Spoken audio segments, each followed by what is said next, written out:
E agora eu quero falar um pouquinho da compulsão sexual. A compulsão sexual, ela parece que foge desse elan, porque ela é uma busca de contato direto. Uma pessoa que está buscando sexo está em contato com outras pessoas. Aí a gente pensa assim, mas Débora, como pode não ficar satisfeita se o que ela busca é contato e no sexo ela está tendo contato? Aí acontece uma das nossas distorções mentais muito interessantes. A pessoa que é compulsiva sexualmente, o que ela não consegue suportar é um sexo com afeto. Porque sexo com afeto é contato. Sexo sem afeto é masturbação. Eu não sei se é claro para vocês, mas se, por exemplo, eu tenho uma relação com você, uma relação sexual com você, em que você não é nenhum representante afetivo para mim, você e um instrumento masturbatório, você e uma boneca inflável, você e um vibrador, não são muito diferentes. Um objeto. É um objeto. Eu estou objetando você. Por quê? Porque eu não tenho uma ligação afetiva com você. Você não existe dentro de mim. Ligação afetiva é isso. Você tem um representante dentro de mim. Quando você não está, você continua existindo para mim. É assim que a gente faz relação afetiva. Sabe aquela piada assim? Se o cara beber e te ligar é porque ele te ama? A noção que está envolvida nisso é quando ele está em estado alterado de consciência, ele pensou em você. Ou seja, você existe subjetivamente para ele. Não só quando ele está em estado de necessidade, por exemplo, sexual ou de algum outro serviço que você possa prestar, mas também quando ele está num momento de embriaguez, de relaxamento.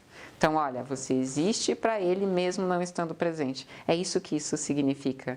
Por isso, neste sentido, isso é verdadeiro. Tem variações, tá? Porque tem vários graus de bebedeira.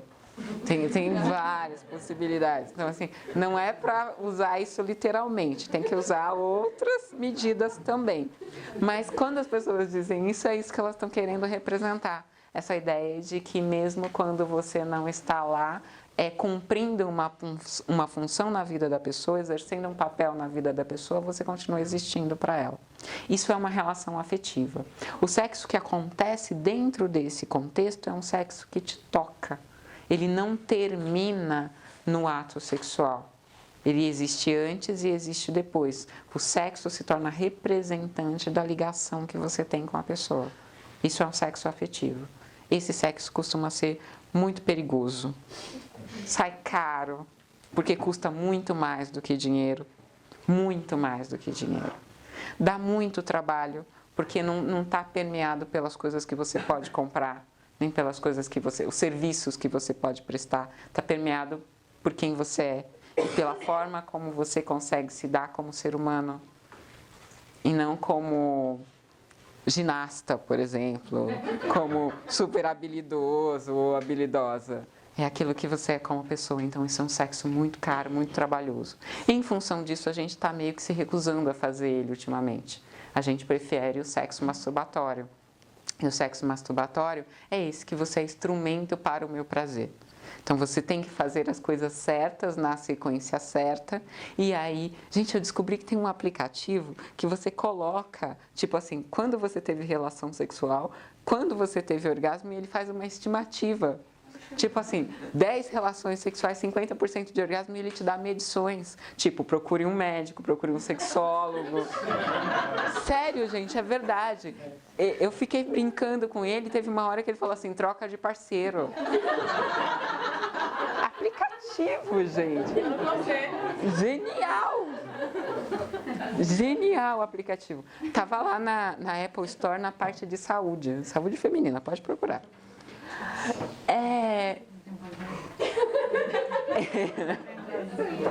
Relação de instrumento. Então, bom, para que servem relações sexuais? Para se ter orgasmos. Não é para ter intimidade com uma pessoa. Não é para você demonstrar que aquela pessoa é significativa na sua existência. É para ter orgasmo. E se você tem orgasmo, você é saudável. Se você não tem, você não é. Então, dê um jeito de ter orgasmo. E o que não tinha era a pergunta de como era a relação sexual. Tinha sim. Se era com parceiro, com parceira, ou era uma prática masturbatória, que eles também consideravam que era uma relação sexual. Aí eu achei engraçado porque no caso era uma relação tipo com um vibrador. E aí foge do conceito de relação, né? Relação sugere elementos iguais. Então, por exemplo, você não tem um relacionamento com o seu cachorro, porque o seu cachorro é um cachorro, né? Ele é muito legal, não estou dizendo nada contra o cachorro de ninguém, mas é um cachorro. Ele não acompanha você na sua subjetividade, ele não te corresponde. Tá? Correspondência é uma coisa que existe entre elementos iguais. Então, um ser humano, por mais distante que ele seja culturalmente de você, ele consegue te corresponder. Ele participa dos elementos fundamentais da sua humanidade. O bichinho de outra espécie, embora ele seja bastante interessante, não necessariamente. Dentro dessa lógica, isso que a gente está chamando então de compulsão sexual é uma grande traição. Porque eu fujo daquilo que eu mais quero, contato, estabelecendo contato. Só que eu vou pela metade. Vou pela metade, sinto pela metade, e por causa disso fico sempre insatisfeita, e por causa disso a compulsão. Bom, o que está me faltando? Mais sexo, mais sexo, mais sexo, e vou procurando. O que está na minha mente agora é aquele filme que ficou famoso um tempo atrás, chamado Shame. Vocês chegaram a assistir? Shame, com CH, é vergonha em inglês. E conta a história justamente de um homem que tem compulsão sexual. Então, tem várias cenas dele tendo sexo meio compulsivamente, meio desesperadamente e nunca satisfeito. E aí aparece, o filme é bem econômico nas questões emocionais, aparecem umas cenas que dão a entender que ele tem assim uns probleminhas de ligação afetiva. Não tem intimidade com a família, aparentemente não tem ligação com ninguém. Quando ele conversa com uma moça do trabalho e começa a gostar dela, não é um gostar, mas sabe assim, nossa, rolou um clima, aí ele não consegue transar com ela, porque se gosta não transa. Então, é um representante de uma compulsão afetiva lida psicanaliticamente. Então, a única compulsão sexual, a única compulsão que é mais difícil da gente reconhecer como falta afetiva é a que é mais afetiva de todas. Justamente porque mesmo quando eu tenho um ato sexual, eu estou tendo contato, mas eu posso não ter afeto. Do jeito que a gente faz sexo hoje em dia, não sei se em algum momento foi muito diferente disso, mas do jeito que a gente faz sexo hoje em dia, é absolutamente possível você ter um contato sexual sem que isso represente nenhuma ligação afetiva. Um livro que eu recomendo nesse sentido, ele não fala especificamente dos contatos sexuais, mas também é aquele Amor Líquido, do Zygmunt Bauman. Muito interessante, gente. Eu tenho algumas resistências com o jeito que o Bauman escreve, aquela coisa de ser cereal líquido, sabe? Líquido de tudo, às vezes me cansa um pouco. Mas o livro é muito bom porque ele descreve como as nossas relações afetivas são um reflexo das construções econômicas da atualidade. A gente colocou amor no campo da mercadoria como qualquer objeto. Ele não faz nenhuma divagação sobre isso porque ele é sociólogo, ele não é nem filósofo nem psicanalista. Mas a partir da leitura do livro a gente consegue fazer bastante presunções, bastante divagações no porquê da nossa insatisfação da atualidade. Muito provavelmente a gente se tornou compulsivos no consumo. Hoje em dia a gente tem um objeto masturbatório, eu chamo de objeto masturbatório pessoal, que é o celular. Ele te dá a sensação de contato, te dá a sensação de proximidade.